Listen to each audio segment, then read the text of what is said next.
Title: North Korean satellite flop. Is it a dud or just a cover-up?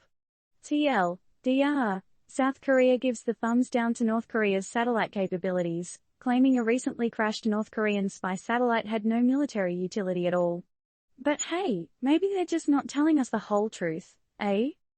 Once upon a time in May, there was a huge splash in the world of espionage and international relations when a North Korean spy satellite spectacularly failed its launch and took a nosedive into the sea. The wreckage was picked up by South Korea's military, and a careful dissection began. Their verdict? Well, it looks like this thing wouldn't have been spying on much. The resolution? Lousy. The tracking capability? Not so hot either. Is that all there is to it? Or could there be more than meets the eye? This space invader, or perhaps more accurately, space floater, made history, being the first North Korean satellite that South Korea has ever managed to get its hands on. As such, the whole fiasco has attracted a great deal of attention.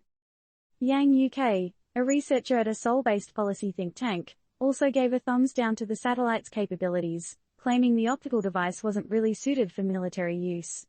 But one has to ask, is this all just a big show? After all, wouldn't it be in South Korea's best interest to downplay the capabilities of their northern neighbor? The botched mission was publicly admitted by North Korea last month, citing it as their gravest failure and promising to hit the bullseye in their orbital quest soon. Seems like they're not letting this setback, sink them. North Korea's satellite endeavors have been a source of tension since the 90s, with several launch attempts resulting in objects that still remain in orbit. Although these are claimed to be observation satellites, there's no confirmed intel on whether they're still functioning or sending any signals. Do we smell a conspiracy?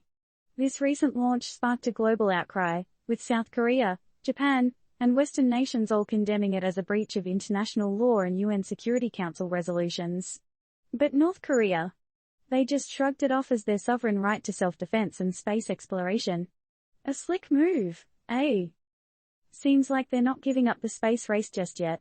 Kim Jong-un, North Korea's leader, pledged in January 2021 to develop military reconnaissance satellites, and recent activities suggest they've been buffing up their Sohae satellite launch station.